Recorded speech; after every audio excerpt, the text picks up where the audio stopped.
بسم الله الرحمن الرحيم. الحمد لله رب العالمين، والصلاة والسلام على نبينا محمد وعلى آله وأصحابه أجمعين. المنحة الربانية في شرح الأربعين النووية للإمام يحيى بن شرف بن حسن بن حسين النووي رحمه الله تعالى، والشرح لفضيلة الشيخ العلامة الدكتور صالح بن فوزان بن عبد الله الفوزان حفظه الله تعالى وأجزل له الأجر والثواب. ما زال نحن في الحديث الأول عن أمير المؤمنين أبي حفص عمر بن الخطاب رضي الله عنه قال: سمعت رسول الله صلى الله عليه وسلم يقول: إنما الأعمال بالنيات وإنما لكل امرئ ما نوى، فمن كانت هجرته إلى الله ورسوله فهجرته إلى الله ورسوله، ومن كانت هجرته لدنيا يصيبها أو امرأة ينكحها فهجرته إلى ما هاجر إليه. رواه إمام المحدثين أبو عبد الله محمد بن إسماعيل بن إبراهيم بن المغيرة بن بردزبة البخاري، وأبو الحسين مسلم بن الحجاج بن مسلم القشيري النيسابوري في صحيحيهما اللذين هما أصح الكتب المصنفة. نعم. وقال الشارح: ثم إنه صلى الله عليه وسلم ذكر مثالا عمليا لهذا الحديث، فقد مثل بالهجرة. سپس او صلی الله علیه و سلم هر آینه ذکر کرد یک مثال عملی را نسبت این یا که برای این حدیث، و برای آن هجرت را مثال آورد. مثل بالهجره، مثال از چی آورد؟ مثال هجرت رو مثال آورد. والهجرة هي الانتقال من بلد الكفر إلى بلد الإسلام فرارا بالدين. هجرت چیست؟ معنای هجرت آن است که این کوچیدن است از کشور کفر به کشور اسلام، فرارا بالدین، برای خاطر دین خود را گرفته گریختن.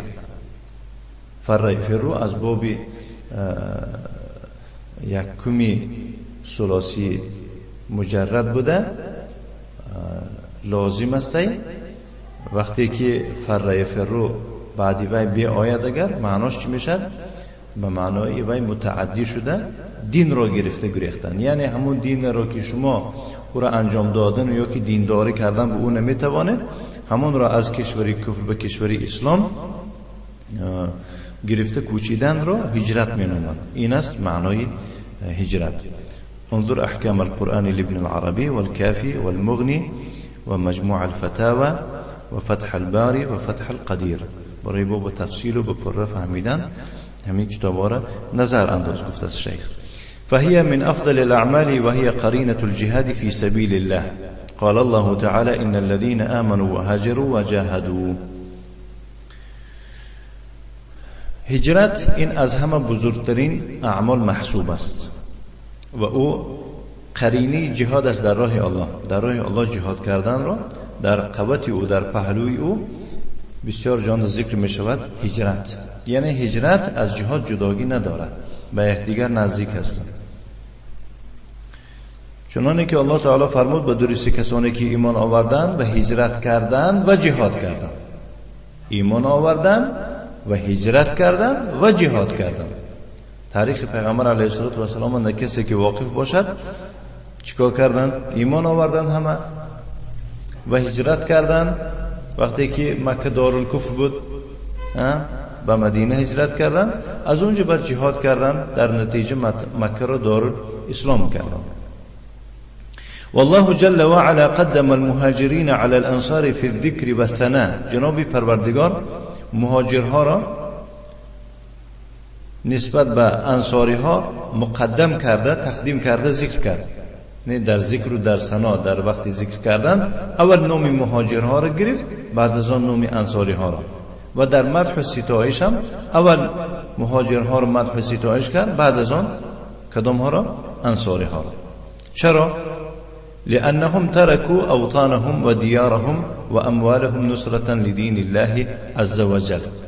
چون که ایشان یعنی مهاجرین ترک کردن وطن خود را، دیار خود را، مال ملک خود را برای خاطر نصرت دین الله عز وجل. نصرت کلمه نصر ینصرو یا که برای معنای پیروزی می شود، برای خاطر دین الله را پیروز گردانیدن، مال و وطنشون، دیارشون چیکار کردن؟ صرف کردن و ترک کردن. و نصر ینصرو به معنای حمایه کردن می شود، یک کس یاردم دادن به خاطر چی؟ به خاطر دفع ضرر از او.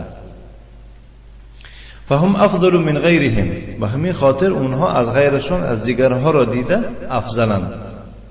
فالهجرة شرف عظیم و عمل جلیل، هجرت شرف بزرگ و عملی بزرگ است. ولكن ليست العبرة بصورة الهجرة، ولی اعتبار در صورت هجرت نیست. تمام اعمال اعتبار در صورت نیست. فهمیدید؟ کدام وقت صورت اعتبار دارد؟ وقتی که به صورت نیت موافقت کند، قصد موافقت کند.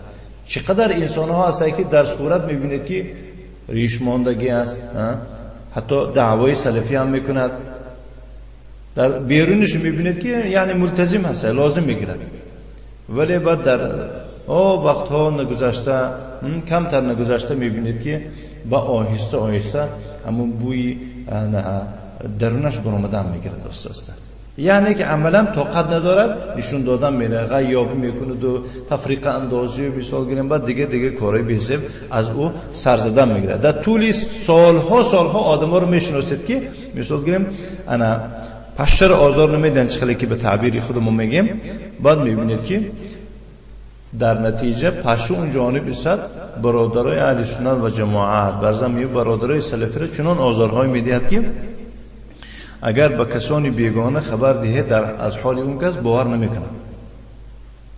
برای من شیخ گفته شده است که ولكن ليست العبرة بصورة الهجرة، عبرت در صورت هجرت نیست. یک کس هجرت که تمامی مهاجر شد، نه. یک کس مثلا نماز خوند، این نماز خوند بوده است، نه. یک کس حج کرد، این حاجی شده است، نه. این اعتبار نیست. انما العبرة بقصد صاحبها، عبرت یعنی اعتبار در چیست؟ عبرت اینجا به معنای پند گرفتن نیست، عبرت به معنای اعتبار دادن.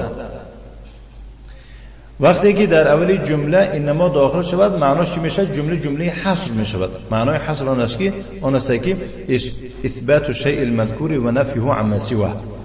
یعنی به زبان تاجیک همدگان که چنین جمله ها رو ترجمه میکنن، میگن که انما العبرة بقصد صاحبها،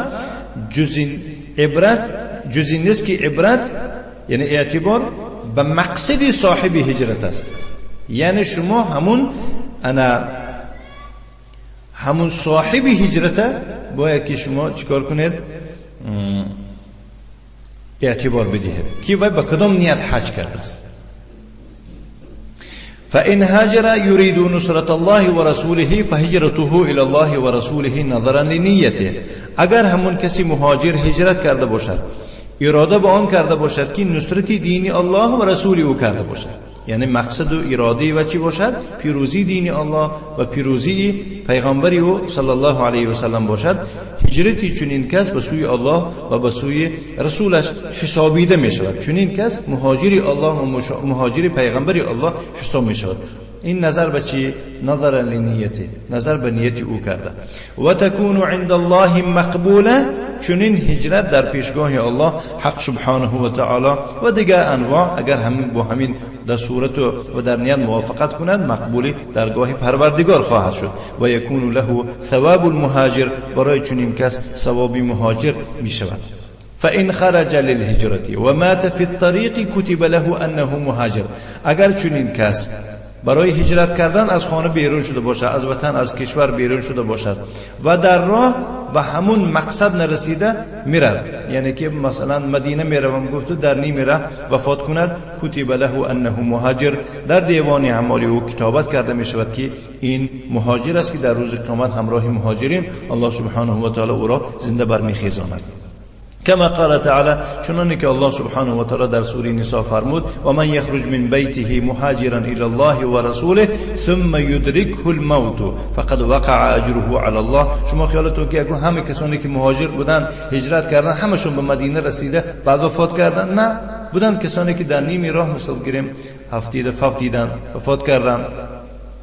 بنابراین در دل یا مثلا یگون حسرت نماند برای خویش و تبار و برای دیگه مثلا دور و نزدیکان. الله سبحانه و تعالی چنین یک مرحمت کرده فرمود که و کسی که از خانهش همچون مهاجر خارج می شود به سوی الله و سوی پیغمبرش، بعد از آن او را یعنی که مرگ فرا رسد، مرگ او را دریابد، البته اجر او بر الله واقع گردیده است. یعنی الله سبحانه و تعالی اجر و ثوابی او را در دیوان اعمالش کتابت کرده است. میگوید نظرا لنيته الصالحة يكتب الله جل وعلا له أجر المهاجر وإن كان مات في الطريق. نظر به نیت صالح همون کس کرده الله عز و جل برایش اجر مهاجر را کتابت میکند، گرچه که او که اگرچه او در راه وفات کرده باشد. هذا اذا كانت هجرته الى الله ورسوله، این به شرطی که هجرتی او چنین کس به سوی الله و به سوی پیغمبر او باشد، ای لنصرة دین الله و حبا لله و حبا للرسول صلی الله علیه و سلم، یعنی به مقصد نصرت و پیروزی دین الله و مقصد محبت الله عز و جل و محبت پیغمبر او صلی الله علیه و سلم باشد. ولهجرة باقیة الی ان تقوم الساعه. شارح می فرماید الله نگهدارش باشد که هجرت باقی است تا قیامت قایم گردیدن، یعنی حالا قیامت قایم نشده است، هجرت باقی است. لقوله صلی الله علیه و علی آله و سلم، شیخ حدیث زیرین را دلیل می آورند که جناب پیغمبر علیه الصلاة و السلام فرمود لا تنقطع الهجرة حتى تنقطع التوبة ولا تنقطع التوبة حتى تطلع الشمس من مغربها. در این حدیث مبارک جناب پیغمبر علیه الصلاة و السلام می‌فرماید که هجرت قطع نمی‌گردد، یعنی هجرت بس نمی‌شد اگر به تعبیر امروزی گوییم تا توبه بس نشود، یعنی تا توبه قطع نگردد هجرت قطع نمی‌شد و توبه باشد قطع نمی‌گردد تا اون زمانی که آفتاب از مغربش نبراید. همون وقتی که آفتاب از مغرب از فرودگاه خود براید، همون وقت میبینید که دری توبه محکم میشود، رسم میشود. دری توبه که بسته شود چی میشه؟ هجرت هم قطع میگردد. یعنی مثلا وقت قیامت قایم میشود، همین خودش کدام وقت دری توبه محکم میشود؟ قیامت وقتی که قایم میشود. همین خلاصه. اخرجه ابو داود و النسائي في الكبرى وأحمد في المسند والدارمي في سننه وأبو يعلى في مسنده والطبراني في الكبير من حديث معاوية رضي الله تعالى عنه وأرضاه. فالمسلم بحاجة إلى الهجرة دائما وأبدا. شیخ می فرماند که مسلمان دائم محتاج هجرت است، همیشه، ابدا. فإذا ضيق عليه في دينه وصار لا يستطيع إظهار الدين هاجر إلى بلد يستطيع أن يظهر دينه فيه محافظة على دينه. همون مسلمان وقتی که او را در دینش به تنگ می آورند و صار لا يستطيع اظهار الدين، در نتیجه چنین می شود که نمی تواند اظهار کردن دین را، همین خیلی می شود نمی تواند که دینش اظهار کند. در این حین هجرت میکند به یک کشوری که می تواند در اونجا دین خود را اظهار بکند برای خاطر محافظت کردن دین خود. و من یهاجر فی سبیل الله یجد فی الارض مراغما کثیرا وسعا. الله سبحانه و تعالی نیز در سوره نساء میفرماید و کسی که در راه الله هجرت میکند مییابد. یجد درس گذشته ما یجد فعل مضارع را و حجاز خوانده میشود وقتی که واقع شود جواب برای چی؟ جواب برای طلب. یجد همون کس مییابد در روی زمین مراغما کثیرا ای مهاجرا، جای هجرتگاه مییابد جایی که همونجا هجرت بکند به همونجا. او مکانا لهجرته، یا که مکان برای هجرتش. یرغم و یذل من کان یؤذیه، معنای همون مراغما همین خلقی یک چنین جا مییابد که در نتیجه همون کسی که وی را آزار میداد خار میشد. همون کسی که وی را میافت خار میشه. اساسا میدونید که کلمه رغیمه یرغمو خاکالود شدنی بینه را میگوید. بینش به خاک زد به معنای اینکه ناامید شد، به مقصد نرسید. یعنی چنان جای میابد که همین جا کسی را که این از وطن بی وطن کرد و منتظر است که حال در راه عذاب میکشد، دیگه نونی خوردگیش نمیابد، دیگه دینش به پیش بردن نمیتواند میگود، همون کس منتظر همین است که یکی الله سبحانه و تعالی به خاطر صورتی خوب و نیتی خوبش و یک جای میدید که همون جا سبب رغمی چی میشه؟ خاری همون کسی و یا بدرغه کردگی میشه. مراغما معناش میخواد ای مهاجرا او مکان لهجرته یرغم و یذل من کان یؤذیه. یعنی خاکالود میشود و خار میشود کسی که وی را چیکار میکرده بود؟ در وطن اصلیش آزار میداده بود. مراغما همین خیلی مراغما کثیرا جای هجرتی بزرگ میابد، چنان جای میابد که حتی از خانه خودش هم جای ناز، از کشوری خودش هم جای خوب میابد. وسعه یعنی ای بستن فی رزق، در رزق فراوانی میابد، در رزق گشاده. بسیار کسانی بودند که مثال گیریم در کشور خودشون مثلا رزقشون تنگ بود، در هجرت رزقشون چی شد؟ وسیع و بزرگ شد. فليهاجر فرارا بدينه إلى بلد يستطيع فيها أن يظهر دينه ويتمكن من عبادة ربه عز وجل.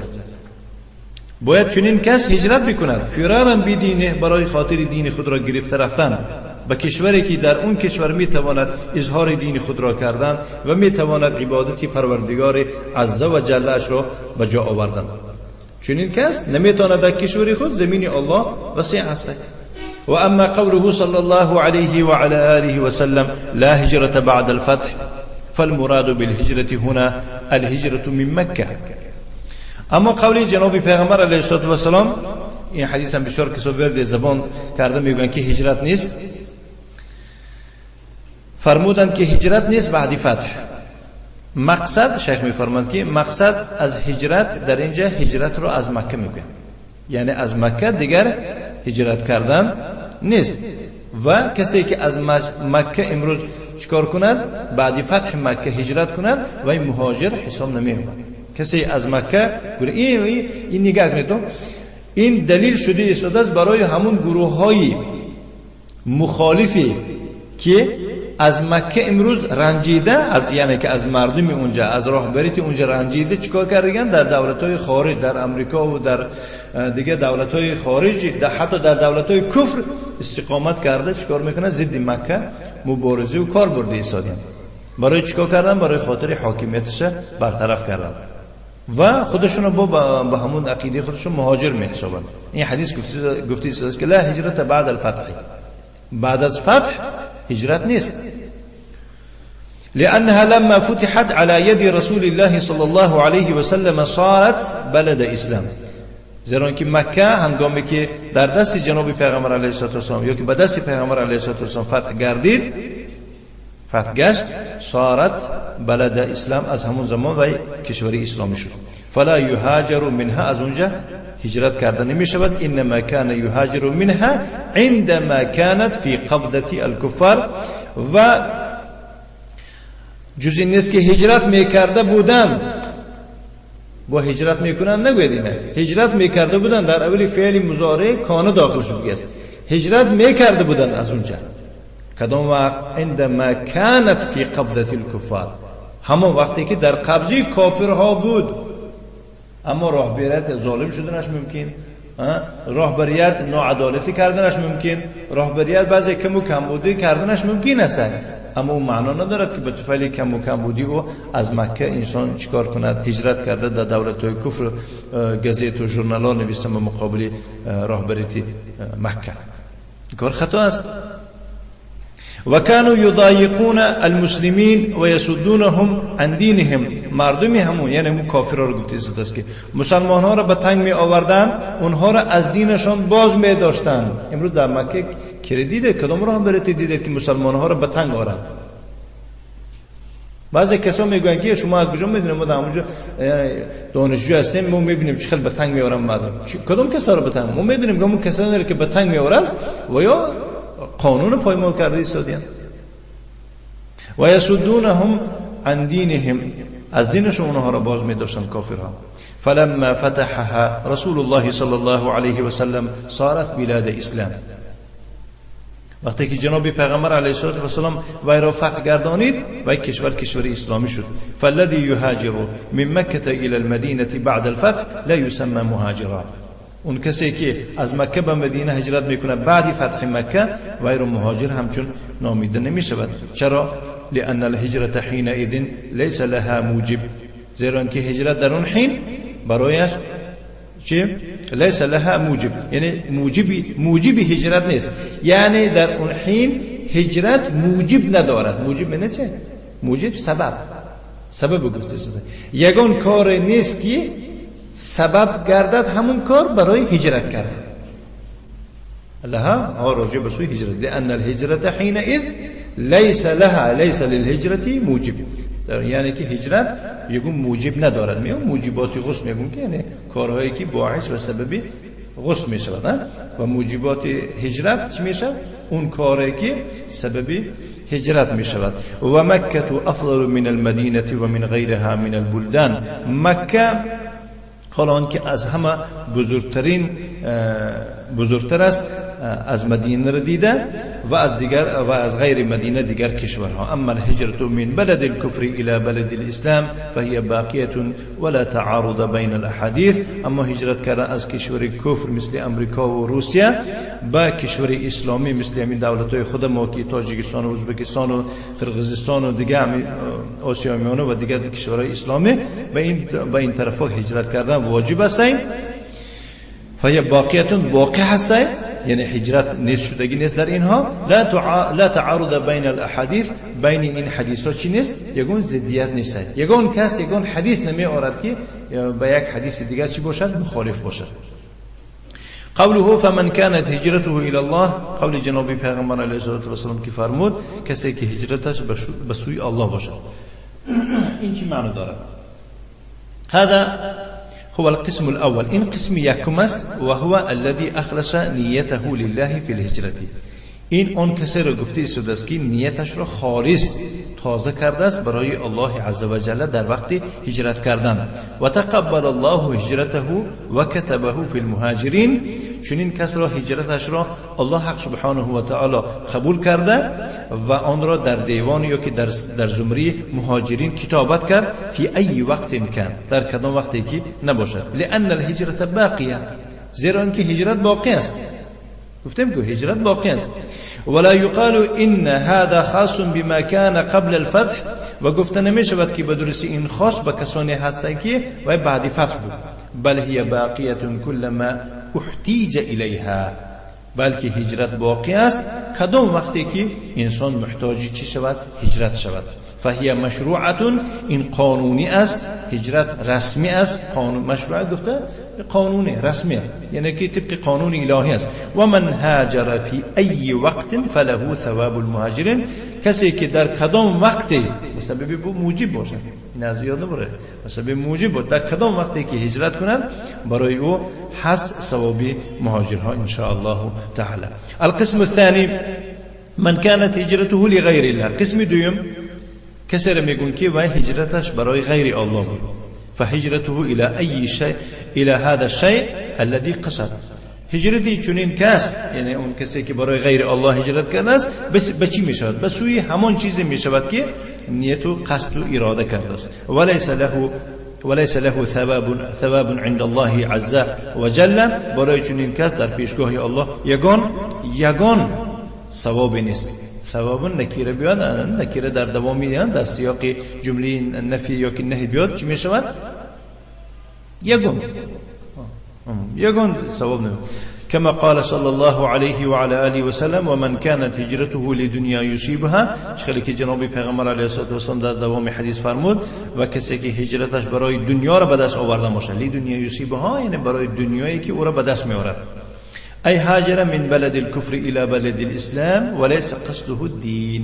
يعني اون انسان از کشوری کفر به کشوری اسلامی هجرت کرده است وليس قصده الدين، مقصدش دين نیست، وإنما قصده أن بلاد المسلمين فيها طمع. سوالش میکنن که با کدوم مقصد تو هجرت کردی به این کشوری اسلامی؟ میگه که کشوری اسلامی زیرا که در اونجا چه طمع هست، یعنی چیزی در کره ما در همونجا میابیم و فيها دنیا، در اونجا دنیا هست، زواد است، فابریک است، و فيها تجارت خوب است، و فيها ملذات، چیزای لذت آور دارد، چیزای با مزه دارد. فهجرته للدنیا، هجرت چنین انسان برای دنیا است. ولیست لله عز وجل، برای الله عز وجل نخواهد شد. ولا یکتب له ثواب المهاجرین، برای چنین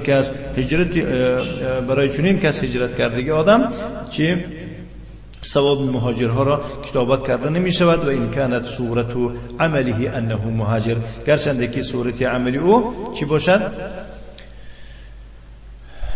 یعنی که وای مهاجر باشد. صورتا میبینید که بارو چی جمدان همه چیز بارو بودش گرفته رفته است. ولكن النظر للقصد والنیت وليس للصوره، ولی نظر یا که اعتبار به مقصد و به نیت است و نه به صورت.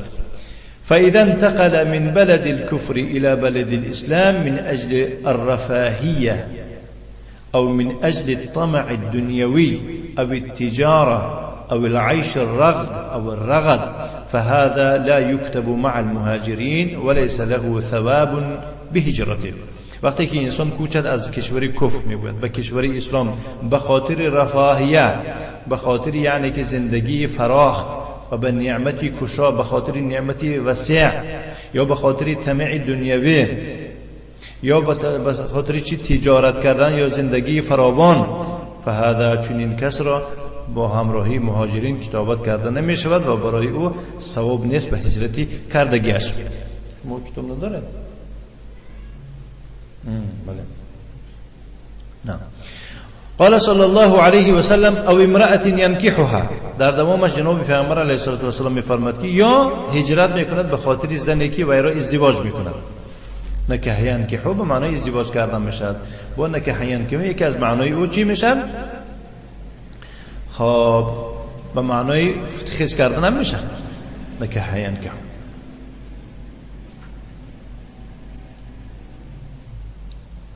نعم. فمن هاجر كمن هاجر من اجل ان يتزوج امرأة تعلق قلبه بها، ما مانند یک انسانی که هجرت میکند به خاطر ازدواج کردن زنی را که قلب او به او چی شده است؟ پیوسته شده است، بسیار محبت سخت دارد که به وی دیگه شست و خیزش گم کرده است. و هی لا تريده، حال آنکه اون زن باشد چنان مؤمنه هست که یک دیگرش شناس شدن در کشور کفر گویم انا و یا نمیخواهد الا اذا جاء الى بلدها، تا وقتی که چی به کشورش نبیاید. مثلا اون زنک شرط میموند که من تو رو نمیگیرم در این کشوری کفر. این کشوری کفر آینده مثلا فرزنددار شدن در کار است، آینده تربیت یافتن در کار، تربیت اسلامی یافتن در کار. من نمیخوام که میگوید که در این کشوری کفر ما مانند کافرها یعنی که زندگی کنیم یا که تاثیر باید در ما در خاندان ما رسد. من همه وقت میگیرم که مثلا فهیه چیکار کنند همون انسان به کشوری همون زن برگردد. فهي في بلاد الاسلام، زن در کجا هست؟ زن در کشوری اسلامی است. و هو متعلق بها، و مرد باشد به او چی پیوسته است، یعنی که مثلا دل بسته است. و قالت له، و برایش میگوید که انا لا اتزوجك في بلاد الكفر، من به تو خاندار نمیشم در کشور کفر. فهاجر الى بلاد الاسلام، بعد گپی همون زن گرفته به هجرت به کشور اسلامی هجرت میکند لاجل ان يتزوجها، به مقصد با اون ازدواج کردن. فهذا ليس له ثواب الهجرة عند الله، چون این انسان برایش ثواب هجرت نمیشود در پیشگاه الله. و ان كان صورت عمله هي صورت الهجرة، گرچند که صورت عمل او را بینید مانند است به صورت هجرتی واقعی. ولكن لما كان قصده ليس الدين وإنما قصده الزواج بالمرأة لم يكتب له ثواب عند الله جل وعلا. ولی هنگامی که مقصد چنین انسان دین نبود و برعکس مقصد او ازدواج کردن با زن بود، برایش یگون نوع ثواب را کتابت کردن نشد در پیشگاه الله عز و جل. و افلس من ثواب المهاجر، و به ثواب من از ثوابی کسی مهاجری واقعی. والله جل و علا یعلم ما فی القلوب، الله عز و جل خود میداند آنچه را که در قلب ها هست، چی نیت دارد و چی مقصد دارد و چی اراده دارد. قال الله تعالی، خیلی که الله سبحانه و تعالی در سوره حجرات فرمود: قل اتعلمون الله بدینکم، بگو آیا شما دین خود را به الله تعلیم میدهید؟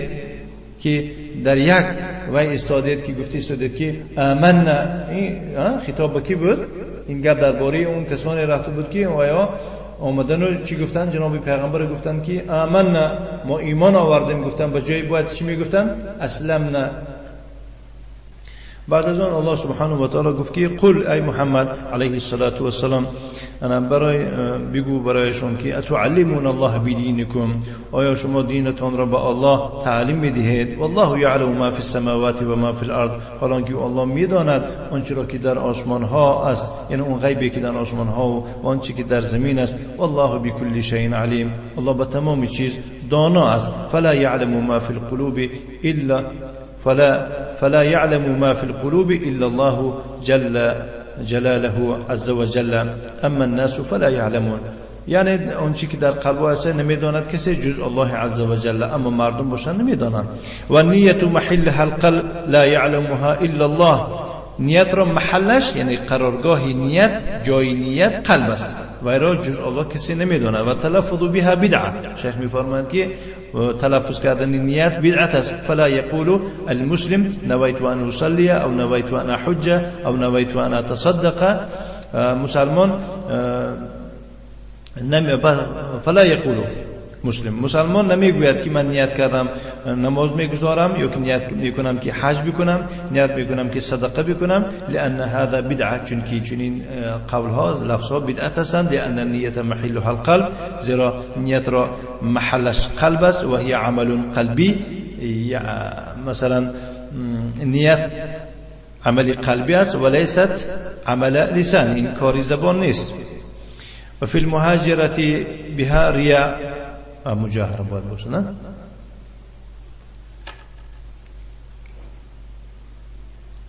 مجاهره باشه. و در مجاهره بها یعنی که مثال در آشکار کردن نیت بلند گفتن ریا می شود.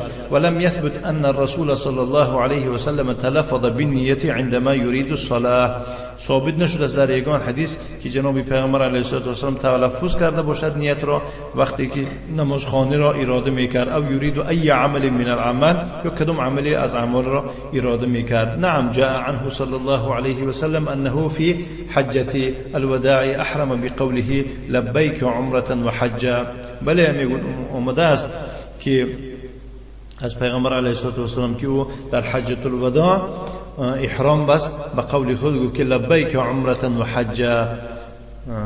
همین گفت اخرجه مسلم من حدیث انس رضی الله عنه.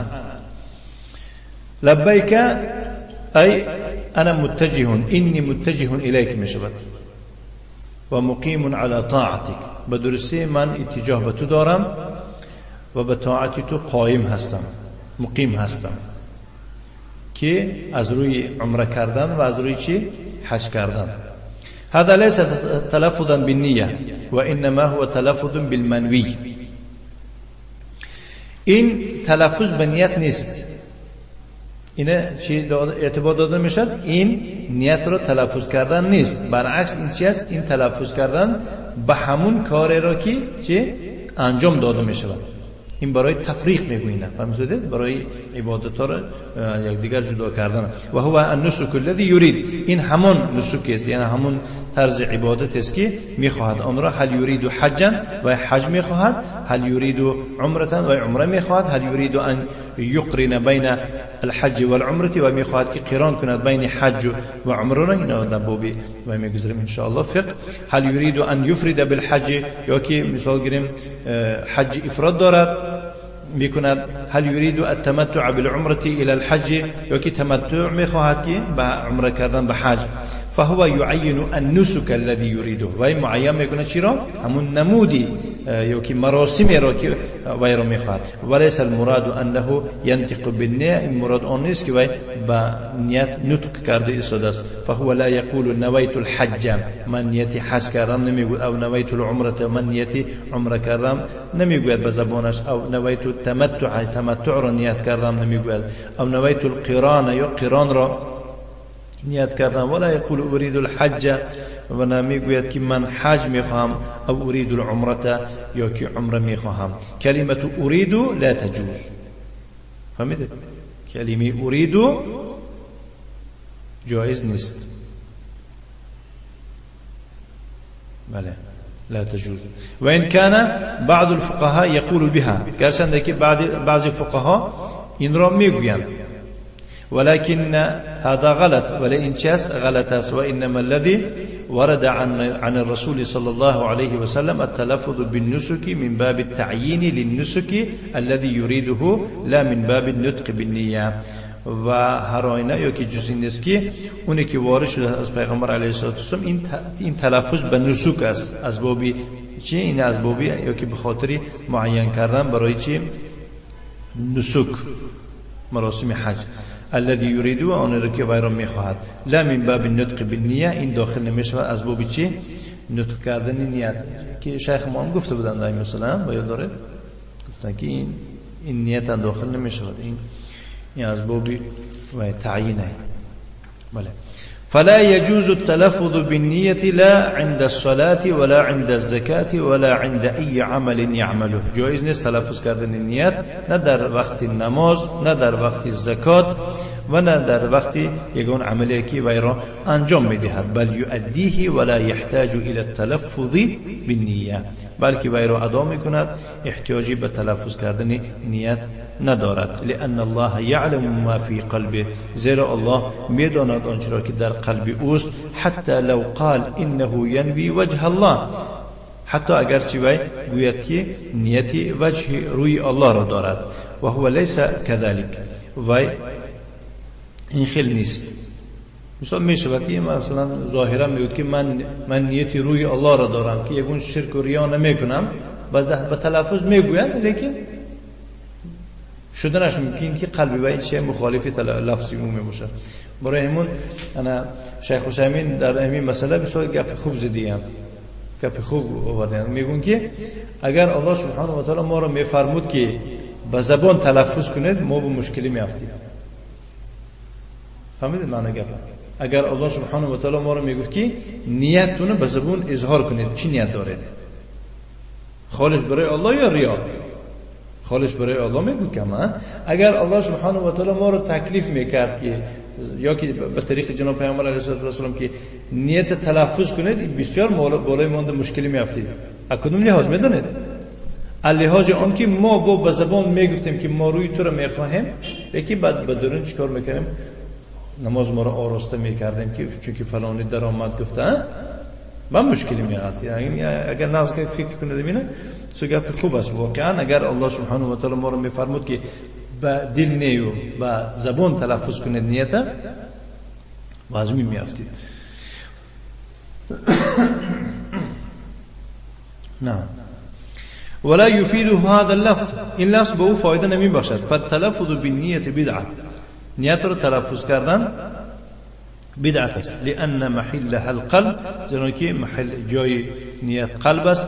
والجهر بها بدعه، نیت رو جهریه گفتن بدعت است. و هو ایضا ریا، همچنین وی ریا می شود. و ریا وی خالص عمل کرده است، با هم خالص بدونش نشون داده است برای دیگران که فهمند. و هذه مسئله مهمه جدا، این مسئله مهم است بحد. لأن بعض الناس لا يزالون ينطقون بالنية عند الطواف وعند الصلاة وعند أي عمل يعملونه، زیرا که بعضی مردم حالم یعنی که همون نیت چیکار میکنن؟ نطق میکنن در وقت طواف کردن و در وقت نماز خواندن و نیت کردن میگذارم در که فرض نماز مبدا وقتی که به مناسبت رو آورن و در وقتی کدام عمل داره که آن را انجام میدهند. و هذه بدعه، حالا که این بدعت است. ما انزل الله بها من سلطان، نسبت آن یعنی تلفظ کردن آن را الله سبحانه و تعالی یگان حجت و دلیل نازل نکرده است. و این كانوا ينسبون الى الامام الشافعي رحمه الله تعالى انه قال بالتلفظ بالنیه، گرچند که ایشان اینا نسبت دهند به امام شافعی الله رحمتش کند که گویا که او چی قال بالتلفظ بالنیه گفته باشد نسبت نیت را با لفظ گفتن. فهذا مردود من وجهین، این از دو جهت چی مردود است، از دو جهت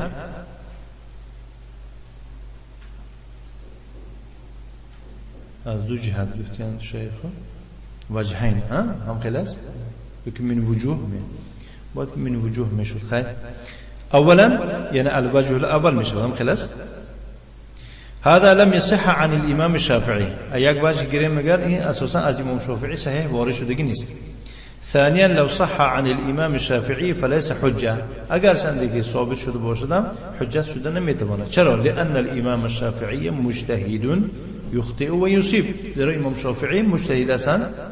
المجتهد قد يخطئ وقد يصيب، میشود که خطا میکنند میشود که راست میگویند، بی خطا میگویند.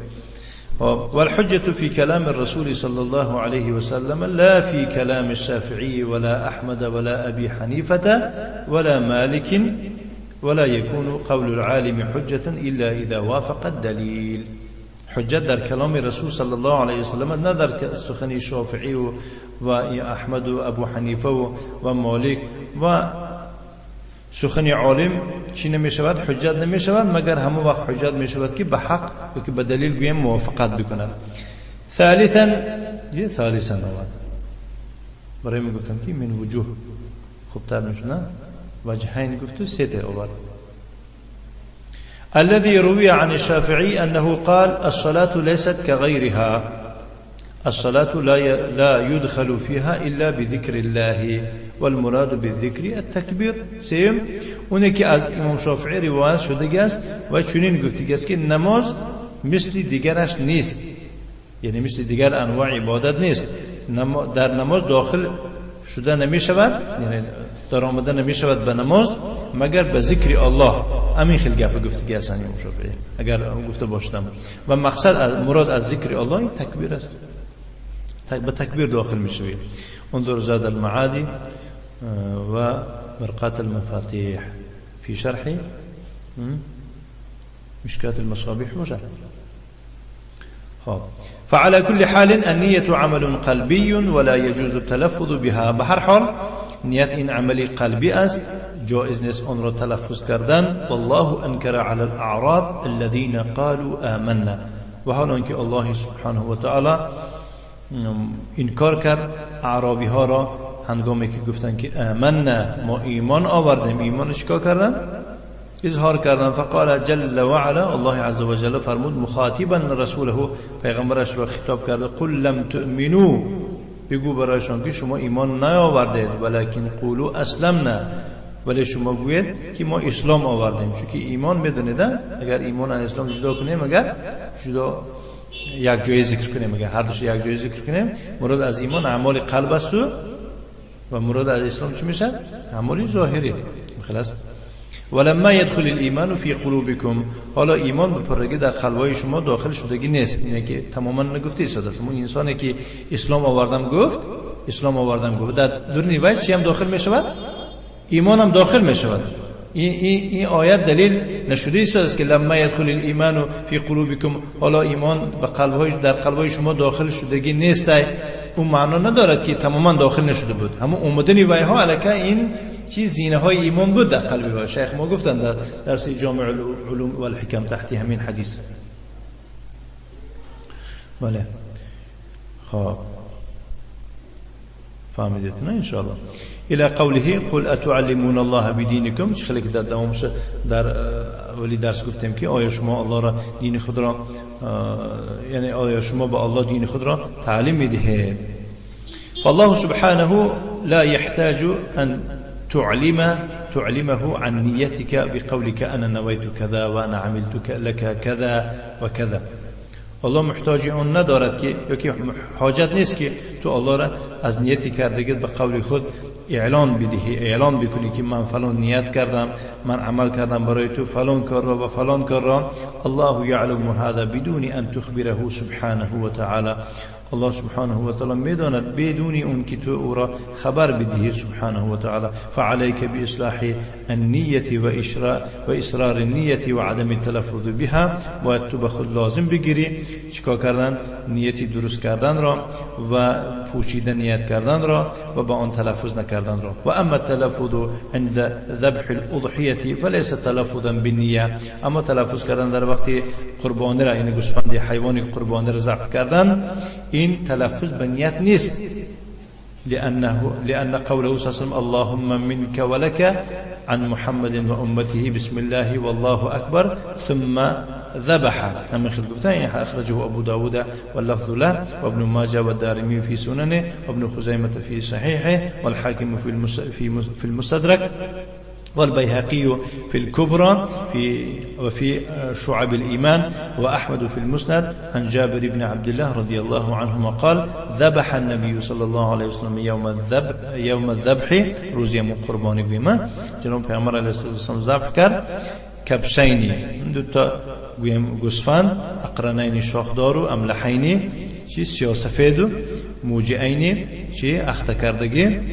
فلما وجههما قال وقتی که اونها را روی آورگین متوجه به قبله کرده بودیم بعد تیار دید برای ذبح کردن، گفت که اللهم منك ولك عن محمد و امته. ای الله از تو و برای تو، یعنی هم از طرف تو هستن،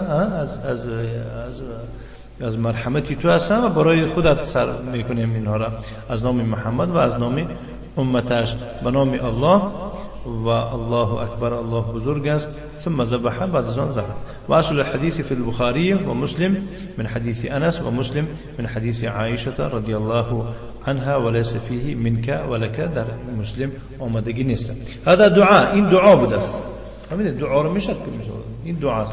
و تلفظ بالمنوی و تلفظ به چیزی منوی، همون چیزی که پیشنهاد کرده که منوی همون چیزی که شما پیشنهاد کرده همون گوسفنده من همون گوسفند منوی میگن. وليس تلفظا بالنیه، این تلفظی نیت نیست. و هو مثل التلفظ بالنسک، این مانندی چه تلفظی نسک کردن. نسک چیزی میگن اون قربانی یا که اون مراسم هایی که ویرا انجام داده میشه در وقت حج، در مراسم حج یا که عمره. فاذا ذبحت الاضحیه فانك تعین الذي قصدته. وقتی که تو یگون حیوان قربانی اضحیه، نام حیوان قربانی رو میگن. وقتی که تو ذبح کردنیش به یگون حیوان قربانی رو با درستی تو معین میکنی همون رو که قصد داری. هل هو لك او لوالدك او لاحد، این برای خودت هست یا که برای پدرت هست یا که برای یگون کسی دیگه. فمن اجل التمییز تعین الذي قصدته، برای خاطر اکنون جدا کردن برای خودت یا برای یکی دیگه معین میکنی همون رو که قصد کردی. اما به خاطر چی کردی استادی؟ قصد دیگه چیه؟ به خاطر کی میکنی که مخصوصا مردم بینن که همین قربانی کرد با پاک تنم نکنن گفتن اینا تا مثلا اینو به قلب، اینو در قلب است که این الله خودش میدونه. و صلی اللهم و سلم علی نبینا محمد و علی آله و اصحابه و سلم تسلیما مزیدا.